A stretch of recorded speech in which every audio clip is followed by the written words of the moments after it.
50 years ago, almost to this day, a Fulham team achieved what no other Fulham team has since and reached the FA Cup final. Ivan, were you there? No, I wasn't. No, I wasn't there either. But I tell you, who is here? The entire team, or most of that Fulham team, have come for a night celebrating that event. Literally, you can hear them next door. So we set up the other side, and we just, over the course of the next hour, we're just going to grab as many of those legends as we can, a few of them. Just find out, like, you know, just the feelings, what their memories are of the day, you know, just that kind of build up. I mean, there's the footage that as well they've sourced for this event has been amazing. Good. We've got to see it, like the stuff on the coach, you know, even the footage inside the changing room and the semi-final, and just going to chat to them and see what their memories are, and, you know, and just sort of, you know, just see what they can bring to life. We're going to mine the very deep and rich part of Fulham's history that hasn't happened since. And the first person that's going to do that, who's just waiting next door, is Fulham legend Les Strong. Les, how you doing, sir? Good. Nice to be here. Nice to see you. It's great to have you on, and what an amazing night as well. How's it feel to be, you know, to be part of this incredible event 50 years later? Yeah, it doesn't seem like 50 years, of course. I do see some of the players occasionally, but to have all the surviving ones, but one I think is coming tonight, is great. It'd be great to see him after all these years, yeah. Les, we're going to get you to do a full website at some point because your Fulham career extends, and obviously you're an ambassador for the club now. Yeah. What was really interesting for us is we were watching the footage on the bus. Obviously, because back in those days, obviously that was like for a child or anyone watching it, it's like, wow, the insight into a football team on the bus, and it's got all the vibes of almost like a stag do. Like, it just looks like it's so much fun, and you get referred to as the jester a few times, which is almost like surprising for us because we see you as this like overarching ambassador of Fulham now. Was that the case? Were you like always like, I don't want to use the word prankster, but that kind of character in that Fulham? No, that was the case. I always used to make me laugh. Alex Stott used to say, Viv Busby's a great centre forward. Alan Mullery, fantastic in midfield. Les Strong, who's fantastic in the dressing room. Christ, you know. Give us a break, you know. Yeah, they're important, man. They are players, man. They are lifting the team, and clearly that was a big part of it. No, we had a good laugh. That was Martin Tyler's first interview, I think. Yeah, that's right. Young Martin Tyler. Yeah, who's here tonight. Is he really? He's coming there, yeah. Yeah. And I look about 12, don't I think? I mean, you look very fresh-faced. Yeah, very fresh. Yeah. Have you seen that footage back? I haven't seen it, never seen it. You know, I think they're showing it tonight, aren't they? Yeah. It's actually even, like, obviously, I wasn't born for 10 years, and I even find it really moving because it's like a picture of another world somehow. Do you know what I mean? Like, no phones around or anything like that. Yeah, no phones, no. And like just that feeling of community within a football team, probably doesn't really exist. No, I think that was one of the strengths of our team. We were a good unit. You know, we were all good friends. And that certainly helped us on the pitch, I think. You've got a different story to most because obviously you weren't playing in the final, but you were in court that morning. Is that right? I was, yeah. I that season I played 40 of the 42 league games, all 11 games to get to Wembley. And 2 weeks before the final, injured my knee ligaments. No chance of getting. And I was fit the next season. I missed 9 games in 13 years, and one was the cup final, yeah. And what does that do? I know it's an awful thing to ask, but to miss the final, to miss the chance to play at Wembley, you know, how did that feel? Do you remember the feeling of knowing you weren't going to get to I was obviously gutted. Bobby Moore did a nice thing, came to me the night before, said, I've been to Wembley many times, he said, and if I could change places with you, I would. Yeah. Really? Lovely, bless him, that's lovely. But yeah, disappointed to have missed the game. You know, players do miss them once a season, either injuries or sending offs, you know. Disappointed, and every time I see a cup final, I think, Christ, I was unlucky there, you know, that I missed it. Yeah. But, you know, the boys did well. I thought we didn't play as well as we had done leading up to the final, but it's still, and I hope it changes, we're still the only team in the history of the club to get there, really. Yeah. And I did go to what happened. Yeah, so what's that story there? We, the club signed a contract with a company called Stylo to advertise their boots if we did well. No one had ever. We didn't have any sponsorship, no names on the shirts. So we all signed a contract and just forgot all about it. We got to the final and they come up and said, "You've got to wear our boots." And so, in those days, you had to wear the boots in, put them on, put them on and get in the bath and, soften them up a bit. Right. So we said, we're not wearing them, we're not wearing new boots for the final. So they sued us. And they did come in one day with we all wore Adidas and they stripped off Adidas's markings and stitched their own on and said, "How about this for a solution?" Yeah. Watched it. So we went to I had to go to the Old Bailey. And I'm sitting in the Old Bailey bizarre. And the judge is going, "Well, there's too much to listen to, too much to hear," he said. And Adidas were there with a boot on the table. So they were counter-suing Stylo. So the morning of the cup final? The morning of the cup final, yeah. No. Yeah. And so the judge went, "There's too much to answer," he said. So what we'd do, he said, "You've got to black out all markings." And all the players ended up before the game painting the white markings off the boots. I mean, this is insane, really, if you think about the fact that this was all going on. At what point then, so you're at the Old Bailey, you're listening to this, you've got Adidas, you've got Stylo. At what point do you join the team? I got there, it was a morning in court, so I got there round about when they arrived, or when about 12, something like that. Right. If I remember rightly, something like that. But also, we'd forgotten our shin pads. Yeah. And so they give a policeman on a motorbike some money to go down the nearest sports shop and get some shin pads. So good. And they were all too big, so the players, they got a sore, so the players are sawing the shin pads off just before. Oh, you've heard it from John Fraser, of course. Well, but I mean, that in itself is... I mean, do you think that had anything to do with the fact that finally that wouldn't have affected it? No, not at all. No, we all laughed about it, really. And were you the one that had to break the news about the boots to everyone? Was you coming with a load of paintbrushes and some black? The physio was probably the worst because he was going to get $2,000 to run out with a Adidas bag and put it next to the injured player, and he had to tape that up. So if you ever watch it, I don't think he even come on, to be quite honest. It wasn't that sort of game, and he had to tape over the Adidas name on his bag. So we didn't get his $2,000. Oh no, that's a shame. So was someone actually going to go down injured deliberately so we could run on $2,000? Yeah. No, he's just waiting for us out. Yeah, no. I was just checking. Well, I might have done, but yeah. Been a little sweetener in it. Yeah, but all that happened on the morning of the cup final. Amazing, crazy. Yeah, which is mad. Really. Les, have you got like the kits or anything like that? Do you keep anything? We weren't allowed to keep the kit, weren't you? Like, because if we threw a shirt into the crowd, we wouldn't have one for the next game. We only had. Shirts. Yeah. So nothing it just goes back in the kit bag or whatever. Goes back in the kit bag and gets filtered down to the reserves the next season. Right. And then the reserves filter it down to the youth team, yeah. Wow. Because that red and black, like long stripe one in the semi-final when you're in the dressing room and celebrating after Birmingham with unbridled joy, that's a really iconic sort of Fulham kit, isn't it? That's a great shirt and all, yeah. And you wonder where they are now, like, if they've kind of spread out and they went down sort of different... Well, I know Bobby Campbell pinched Bobby Moore's. Okay. Right.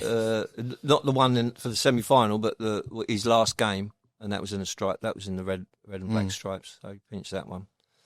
You wonder where they all are, really, don't you? It's going to be a recurring theme speaking to everyone, I think, about relationship with Bobby Moore himself. What was yours personally? Like, it was a really strong one? Yeah, I shared a room with him, Bob, and Insomniac. And so he'd be getting up and making a cup of tea at 3 o'clock in the morning. No way. But as he joined, I started as a fullback. I moved up on the wing because I kept overlapping. And I actually made my debut on the wing. And then the first game Bobby played, I was sub. And our left back got injured, so I came on and went left back, and I never moved after that. I said I want to stay here next to Bob. Yeah, great playing with him. Fantastic reader of the game. Yeah, brilliant, a lovely man, and it's great. So you like spent your career like yards away. From him, yeah. And what about when you were roommates with him? Did he share any little stories or anything like that? Did you sort of ask him lots of questions? I didn't ask him loads of questions. Do you wish you had? No. I just didn't want to. I didn't want to appear. I just wanted him to be mates without delving into his past or anything. Yeah, cool. But he was so precise. He'd pile all his pennies up in order. His money up in order. All his shirts were neat and tidy. His shoes, and I used to tie his shirt in knots and knock his pennies over. Oh, I bet he loved you. It's annoying him. Every time, I hate you, he said. And I played golf with him once, and I'd forgotten my putter. And he went, I said, I forgot my putter. He went, oh, yeah. I said, have mine. I'll go and buy a new one. And I've still got it 40 years later. So really, yeah. No way, do you? Yeah, Don't have a shirt, but you got his putter. Got his putter, yeah. Well, that's something. That's something. Les, I'm really mindful that we're going to get a full episode with you because there's a lot of Fulham stuff to cover, and we're going to race through the rest of the team. But thank you for joining us, man. Great. Thank you for what you achieved at Fulham, and we'll see you very soon, won't we? Very nice. Thank you. Yeah. Thank you, boys. Next up, the captain of our team that took us to Wembley. Don't ask him about Ratstow, Alan Mullery. Alan Mullery, a pleasure to have you here, mate. How you doing? I'm doing fine, thank you. So, captain of the only Fulham team to ever be in an FA Cup final. How does that live with you? What do you remember about it to this day? I've really, I thought when we got Bobby and Mellor, you look at it and you say to yourself, hey, this is England's captain. You know, he's done this, he's been there. He should be doing the job. But I thought, no, I'm doing the job. Yeah. You know, I'm the captain. Yeah. And if you see some of the pictures, as you're going in, I'm standing in front of him. He's at the back of me. And I'm the captain. Go shaking everybody's hands. Yeah. So it's lovely to see sometimes when I switch on the television and it's me there. And I'm doing these things which I've forgotten what I was doing. Yeah. But it's so good to do it. You were responsible for bringing Bobby to Fulham. Oh, yeah. That was a lovely story. Yeah, how did that happen? I got hold of him and I said, why don't you come to us at Fulham? I said, it's a smashing club. I said, it's really not top class and everything. You know, there's a lot of young kids playing. You know, why can't you come to Fulham? He said, well, what about, housing and thing? I said, it's fantastic. We've got some wonderful houses, but, you're only going to be here for a year or 18 months, aren't you? So what do you want to do? So he said, well, okay, I'll come. Wow. So he come. First day, we get down at, where is it? Great big out in Sussex, not Sussex. Anyway, we go down there, get in the coach, and we're going to run round. Moro's never been anywhere like that. He hated running around. So he did. So off we've gone. We've gone there. We've been an hour and a half, running around and doing this and doing that. Get back on the coach and where is he? We've lost him. This is the first day he's got training. Lost the England captain. Lost the captain of England, right? And I was going. So I got out. So we just got on, and I said the coach better go. We've got to try and find him. So I got 6 of the players out to go areas to try and find him. No, where did you find him? Yeah, we left him. He was a far over, going right over the park. What, running? Yeah, because he'd never run in his life. Just try around, Bob. Yeah, he was so good at it. So he's like Forrest Gump, just running and running. Isn't he? Just kept going. No one had said stop. And we got lost. England's most famous captain. Amazing. We lost him on the first day that he came to the football club. That's a very, very Fulham story, isn't it? It's I can imagine you asking members of the public knocking around, saying, you seen the captain of England anywhere? It's sort of yay high. Oh, my word. Joel, that speaks to it a little bit, because when we think about that, we just watched a lot of the footage that you're going to see tonight, and it feels like that atmosphere, basically it looks like it was a lot of fun back in that day. When you see the Martin Tyler footage on the bus and all that kind of thing, the unity and the sort of like, it just feels like a lost time a little bit. Do you respond to that anyway?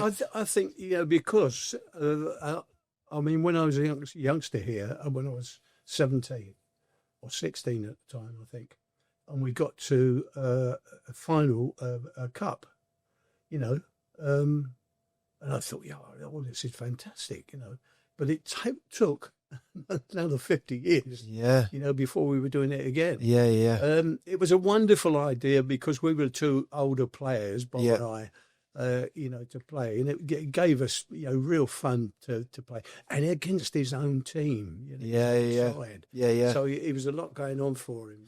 That day. What do you remember about Mullery is God written on the Stevenage Road? I painted it. I didn't.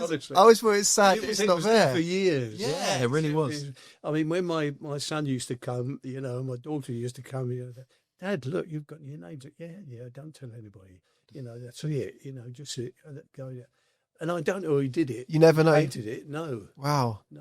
I would love in this podcast to find out who wrote that. We mustn't be able If to. anyone knows any information on that, do let us know. Yeah. There must be someone that knows. Because you said it's a shame it's not such there an anymore, iconic part of Fulham Football Club, isn't it? That bit of history. Yeah, unbelievable. Yeah.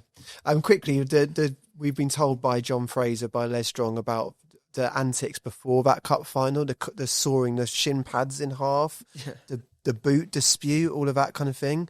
As the captain, how are you sort of? Did you organise the soaring? Was it? Did you get? Because as a captain, you got to do that, and you got to say, right, who starts? You start with the paintbrushes over there, and you do painting the boots. You can start with the soaring, okay? We got, exactly. No, the thing about it was, I said, well, get on with it, use them, because somebody's lending me the boots. Get me the boots. Right, yeah. So you carry on with your rubbish that you got to wear. Yeah, on with it. It was like that. It was funny football club. Yeah. It was all fun in there. I mean, Les just went out, he was so funny while he was playing and things like this.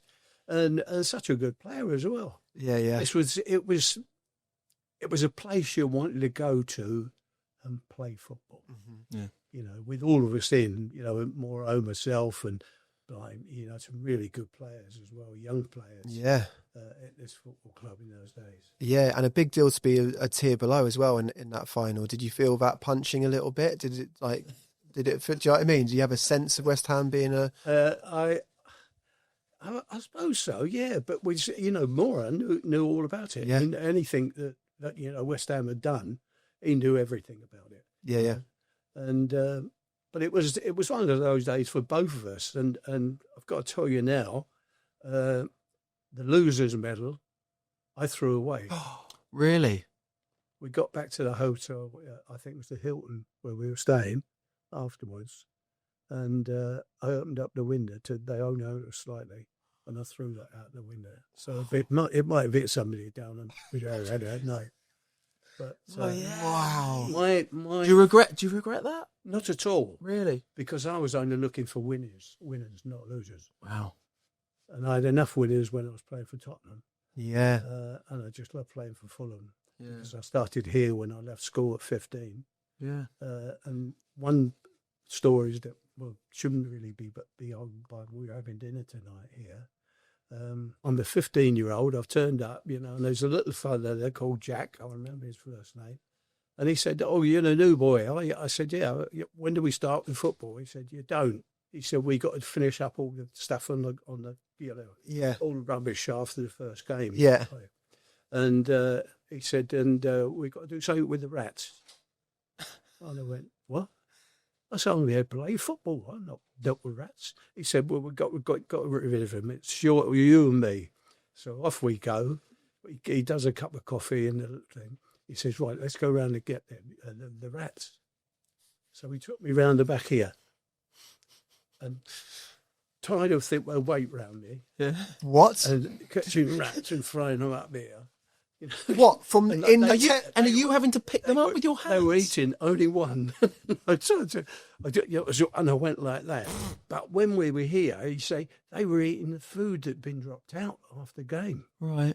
If somebody bought a sandwich and I left it on, the rat would be on it. Are you throwing them into the Thames?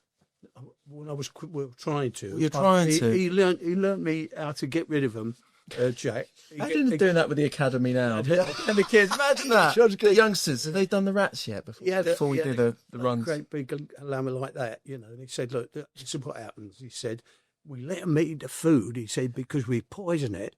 He said, "And they get a bit." So I said, "Rat? I've never seen a rat in my life, And there he goes. He says, "Right, here we go. We've done the look. See him waddling. Get hold of him. Boom! Flatten him out. Just there. Blood everywhere. How did we get into that? Sorry, that is not the story I was expecting to hear. No. It was when I got home that night. About 5 o'clock. My mum said, "Have you had a good day?" I said, "No." She said, "You had a better day than the rat." I said, "I was killing rats." Yeah. Well, she said, "Well, we haven't got any in the house here, so you won't be doing it here." Yeah. That was it. Because they came up after the games, the rats. Once the water came up, They could get into the block. Swarm into through the riverside. Wow. I mean, you hear about cleaning the boots and, scrubbing the changing rooms, but to be, knocking the rats on the head. Yeah. Wow. That's what we did. Different era, that, isn't it? Yeah. So to think that kid that was killing rats had Mullery is God written on the wall. Yeah. Not long after. Maybe the rats scrubbed it off. Yeah. Mullery weren't feeding them anymore. Yeah, exactly. Yeah. Oh my God. Wow. Amazing. I feel like on that note, no, that's incredible. Well, listen, I'm trying to work out exactly how we got onto the rats bit from, captain of the FA Cup final. But, listen, it's absolutely... Captain of England as well. Captain of England has absolutely as well. That all started off, I'm a 15-year-old coming, Yeah. And how's your relationship with Fulham now? Do you? Oh, yeah, I just love it. Everything about it. I mean, yes, Yeah, it's crazy, isn't it? It's changed a lot, right? Yeah. Oh, yeah. And I'm always welcome if I want to come down. Yeah, of course. And things like that. Yeah. But bring your hammer next time. Put in there. We'll shift some of those rats. I mean, football's been my life. I'm 83 now, and from when I was 15, it's been a long time. Yeah. Being involved in football. Yeah. Well, I loved every minute of it. The thing we always say is beautiful about Fulham is obviously, like you say, here is like an unbelievable renovation, but it still looks, or you can still imagine it as a club as it was in the 60s and 70s when you look at the Johnny Haynes stand and that kind of thing. So a bit of your history is still here, right? Fantastic. Yeah, Johnny Haynes. Yeah. Some good ones in those days. Very good. I remember my first game. I was 17, and we were playing Leighton Orient, and we had a man called Roy Bentley who was centre forward for Chelsea, but when he came to Fulham, he was centre half. And literally, we won the game, and Johnny Haynes scored a hat trick. On the first day, it was absolutely wonderful. Come on, Fulham. But it started to rain, and literally, as I was going to walk out, as a young boy, he said, "Can I have your autograph?" And I was getting wet, and I walked away. Boom! On the back of my neck there, Roy Bentley. And he said, "Sign that boy's autograph." So I signed any autograph. I'd never signed any autographs. It was his first game. Yeah. And he said to me, "Let me give you this." He said, "One day, nobody's going to ask you for that. So if they ask you to do it, you do it." Yeah. And I'm doing it now. To this day. Done 100 downstairs, with guys down there. And funny you should say that because I'm about to ask you for one as well, Alan. Yeah, it's going to be a unique one. Still happens to this day. That's what Fulham was. Yeah. In those days, which was wonderful. Wow. And to get to a cup final, oh dear. But, we lost it, and that's it. Well, you're still a legendary side. I mean, the legendary side in the history of the club. If Fulham were to reach another FA Cup final, how would that make you feel? Oh, it'd make me feel lovely and win. Yeah. No loss or the go out the window. Medal straight out the window, yeah. Yeah, don't want them. Next up, John Fraser. Yeah, John Fraser. He actually now owns two very prestigious pieces of Fulham history. Yep. In that he was the Fulham's player of the match in the 75 Cup final. Of course, you already know that. But this is also his second appearance on Fulham Fix, making him the only Fulham player to ever be on Fulham Fix twice. Which I think is probably as impressive as the FA Cup final. We'll let him decide. Maybe we should ask him in a second. He's going to join us with John Mitchell, who scored some very, very important goals in that cup campaign. John, we've seen John Fraser, obviously, first person in history to be a guest twice on Fulham Fix. Congratulations. My friend. Yeah. I can't believe that. You might not have won the FA Cup, but you've won that tonight, all right? You can have that. Up there. That's right, and we'll get your medal for that too. Much. We've seen, you're going to see lots of footage tonight of the stuff that happened, and we've just watched it back, and it's actually so emotive and beautiful and nostalgic. And one of them is you being back in the dressing room after beating Birmingham. Yeah. Where you scored the goal. Yeah. The feeling of unbridled joy that is captured there is absolutely mad. Yeah. What is, because obviously you're just right in the centre of it, having scored the goal. What's your memory of that? I've got probably the weirdest memory, but everybody was coming down the tunnel. There was a few fans. Yeah. And so I was sitting next to Bobby. We had sat down, actually, and there was loads of people around, and Maura went, "Do you fancy it?" I went, "Yeah." So we got a couple of glasses, Moro got a bottle of champagne, and we went out into the bathroom. It was full of steam, right? You couldn't see anything. So got in, Moro. Out of the mist. So we're having a drink, and all of a sudden, a little bit of the mist had kind of lifted, and there was a fella where you are now, exactly that distance, and I went, who's that? And I went, and it was a friend of mine, right, who jumped over to try and see us. Couldn't, just people coming in the dressing room, just pushed him all the way to the dressing room. So he was in the dressing room, so he was freezing cold and went in the bath. And I was thinking, I was trying to like celebrate, but there was my buddy in there. Moro went, "Don't worry, give him a glass." That was at that time. It was just so everything we did as a team, as a club, we were doing together. That's why the club was so good at that time. It was everybody pulling in the same direction. So. You got such a big part of it though, because you scored a screamer in the first semi-final, and in the replays of scrappy. It was a screamer as well, wasn't it? Yeah, apparently so. Yeah, it was a 1 yard screamer. That's positive. Yeah. Could you? Way more important though, technically, really. Exactly. It got us to Wembley. Can you see the goal in your head? Like, do you remember it? Any? All I remember was the ball being knocked long. Yeah, and I didn't know who was behind me. I wasn't that good a player to understand this, but no, somebody was behind me, and I just thought, I'm just going to make a go for somebody nodding the ball down, and if it doesn't happen, it doesn't. As it happens, John Dowie. I think it was John Dowie, and he headed it down. And I, just got on the end of it, hit it with my foot, hit the keeper, come back, hit me. I think here, leg. Rolled over the keeper. Every part of your body. Yeah. But it rolled over the keeper, and I'm like this, and I'm looking up, and I'm thinking, it's not going to go across the line. And Joe Gallagher was running back, trying to get there, but he was stumbling, and I'm thinking, and then all of a sudden it just crossed the line. I don't think it even hit the net. Back at net. No. I'm not sure. I think so, yeah, that was it. Yeah. John, we spoke to you about this before, obviously, and you being like Fulham's player of the match maybe in that final. What I didn't realise, actually, having watched the game since, we dominated the first 20 minutes of that game of football. Like, there's a couple of moments where it could have gone very different way, couldn't it? Like, we're really in charge for that early spell. Absolutely, yeah. I mean, it was... we should have won the game at Hillsborough the first attempt, really. I think first half, John. I mean, you got the goal. Really set us on our way, but we really played so well that day, didn't we? We were outstanding, And people were saying in the background, when it ended up a draw, saying, Fulham, you've had your chance, you've played well, right? I think it'll probably go the other way. Yeah. But, the club as it was then, I think there was so much great team spirit. And, the manager, Alex Stock, he had great belief in all of us. And we went out there on, was it Tuesday night, wasn't it, at Main Road? Yeah. And it's strange, I don't remember quite so much about that game, John. Yeah. The first game, but obviously the goal, I mean, it was in the extra time.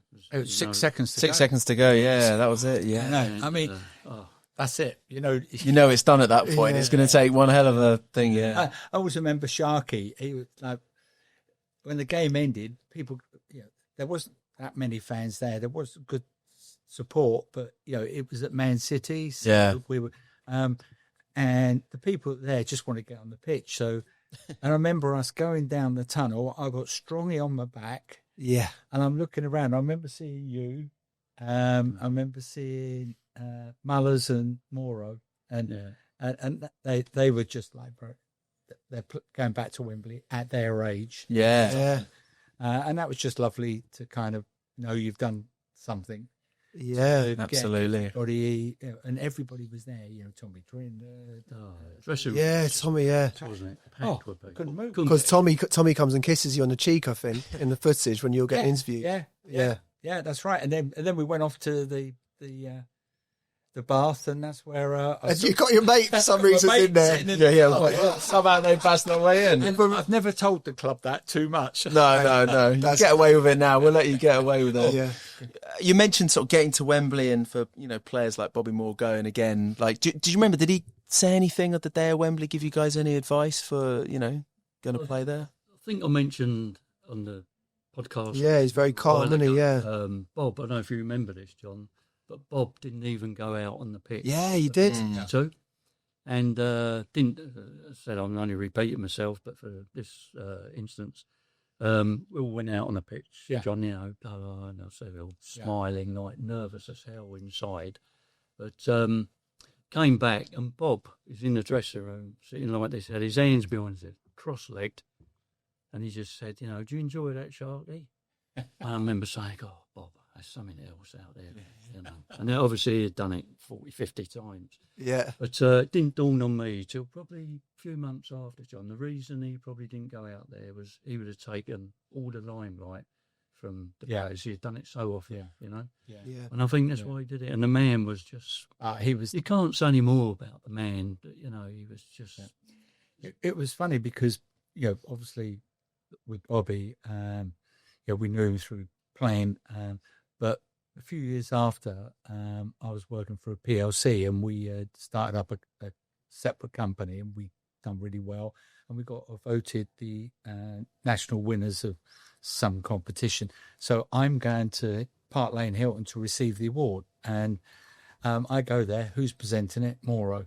And I haven't seen him probably for about 18 months, maybe, and. So, and they call my name, and it didn't register with him because, Bob's just... Yeah. And then he's looked at the trophy, and he's looked up, and he's seen me, and he went... I was down that low coming along to go up on the steps, and he went, Mitch! Mitch! And the guy on the... It just threw the guy, didn't know what to say. But, sorry. No, that's all right. that's... No, I mean, as I say, you talk about Bob, and... I don't think myself or John could add anything to what's been said about him over the years. He was an absolute gentleman to start with. On the pitch, he was always available. I mean, playing in the final, I was playing at left back that day, next to Bob. Yeah. And looking back again, he probably helped me so much, made it easy for me. I told you guys earlier, I just wanted to get a good start, not give the ball away. And Bob was always available, always available. And, you see film footage of him, he was just different class. It was. He was in a league of... I think he's... Even on the coach, we were saying, watching him, he was up at the front, kind of like, I don't know, sort of in charge. Sound almost like the dad of the situation, just, letting you guys enjoy it at the back. It was... What was interesting, he played at West Ham, big club in those days. But he loved Fulham. Yeah. Yeah, he wasn't here that long, but he loved Fulham. And, I think we all knew that straight away almost. He come in. He didn't... I remember he changed next to us the first day when we were changing it. And, it was like... It's just like a film style. And he kind of like... Took his top off and he was like straight into the banter. But Bobby had a great way with banter with the players. Wouldn't say something, and then somebody go, "Come on, what's going on?" And he would then get you. Yeah. It was just wonderful guy. Just do you remember the first words when Alan went upstairs to get Bob to bring him down to introduce us? Mellors. Very first day of training. Yeah, remember that. Alan went upstairs to the cottage to get Bob, bring him down to introduce him to all the players. And I think I said this on the podcast as well, but he's walked in, Alan, he said, right, Bobby said, this is a team, and he went round, one at a time, this is so-and-so, this is Mitch, And do you remember what song he come out with? Well, he said to Bob, he introduced like Les, and he said, Bob, where's the bracelet? Bracelet, And only someone like Les could get away with it.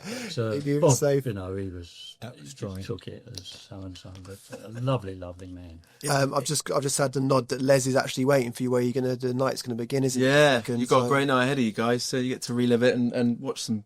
The footage is incredible. So you got. I want to keep you here talk. I feel like we could just listen to talk about the memories. Any footage you got, honestly, I collect stuff. So any stuff you got that's on Fulham.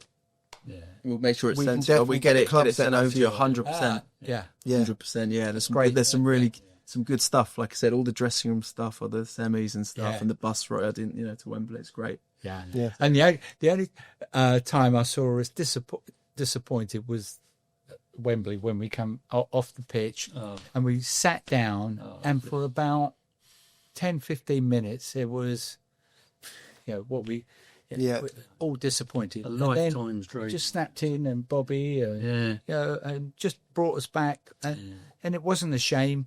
We didn't play that great, to be fair. On the day we played well, I think first 20 minutes, whatever, but that was about it, wasn't it? And I think the first half we should have been 1-0 up. I think Blake had a great header, didn't he? I suppose. Yeah. Second half, it just seemed they, I don't know, kind of overrun us a bit. Right, yeah. More into the game, overrun us. And, once the second goal went in. We've got 1 minute, buddy. Well, look. 1 minute again. We score. When Cloughie said, Brian Cloughie only take a second to score a goal. But, I think we'd second one went in and... Well, look, no other Fulham team in history's achieved it. So, you're very special people to everyone at this club. So, thank you and enjoy the night. Feel like we've had a moment like privy of what it's going to be like all this evening. Yeah, there's going to be lots of that stuff going on. Definitely. So, thank you for giving us that. And on behalf of all Fulham fans, like I said, Lachlan John, thank you. Thank you, sir. Thank you. Yeah. At the dinner, goalkeeper Peter Mellor, who played a huge part in Fulham getting to the final that year, he was so articulate and he'd come over from America and he had such amazing stories that we thought the next day, before the Everton game, we'll grab him, we'll take him to the dugout to look back over Craven Cottage that he's so familiar with, still looking in part like the ground that he played at, and have a quick chat with him. So here's me and Ivan sat either side of him like his assistant managers in a dugout at the Cottage before kick-off in the Everton game. Peter, firstly, how was last night? How was it being in a room with, Fulham legends as is? It was absolutely fantastic. The footage that we saw, most of it I've never seen. So it was a first, which was very, very special. Martin, Tyler done a great job in getting it together.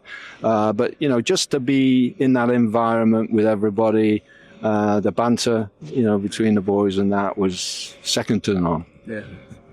It's incredible to me that you so many of the players actually, we chatted to a few last night, but we ran out of time and we're so pleased we could get you because you were such a key part of the run with some unbelievable saves. But the fact that so many of you guys had never seen any of this footage was just unbelievable to me. I mean, it's such incredible footage as well. How did it feel watching it all back? Well, again, it just wishes you put your boots on now and get out there and do it all again. It's just a wonderful experience that, as you get to our ages in life, you look back on your fondest moments, and that obviously is one of the top fondest moments outside of the kids being born and all of that. But in terms of the rest of my life, and Fulham is such a special club.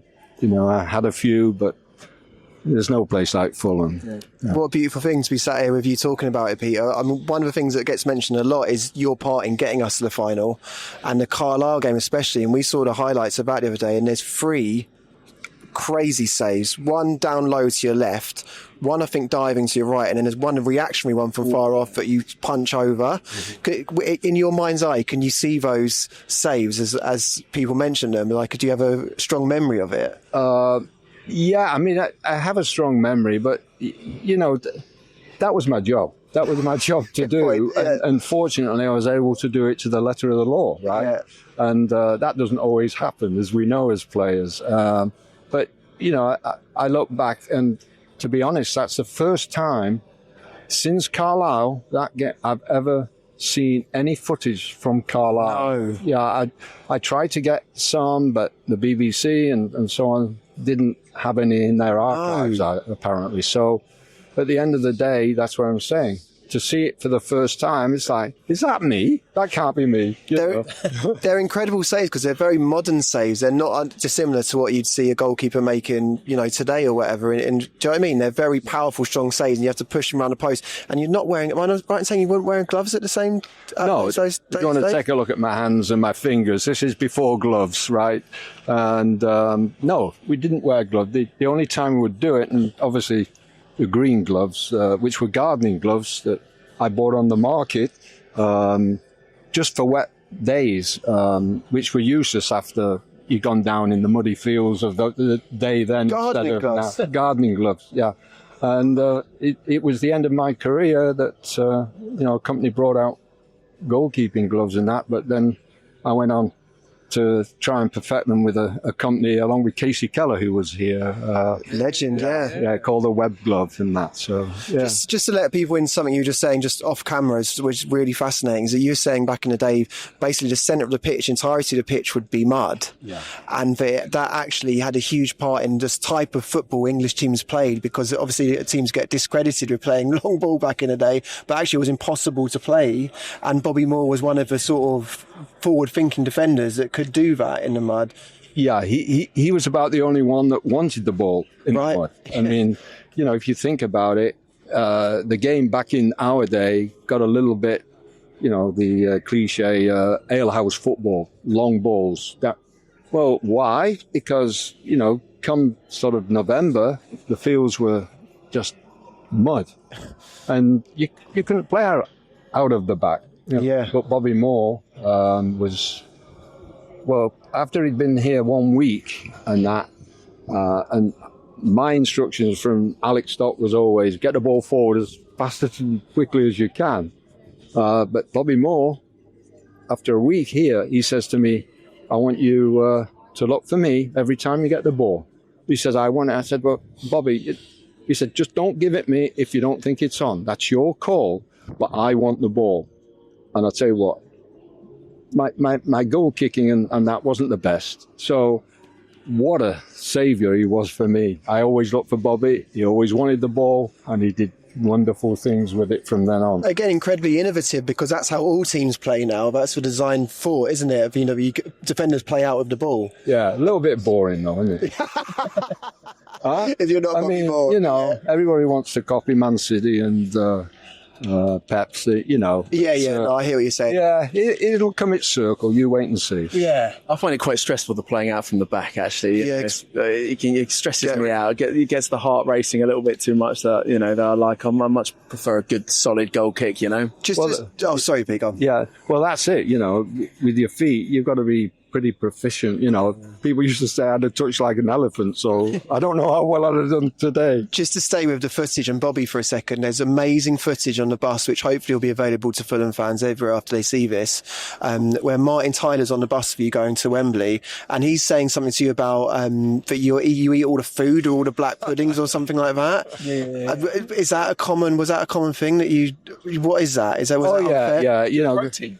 Yeah, iron and protein, right? Got all the vitamins in that. Absolutely. I mean, what more could you ask than black pudding? I mean, coming from the north of England, that was one of the staples with your English breakfast was the old black pudding, and at the end of the day, being such a big eater and enjoying everything.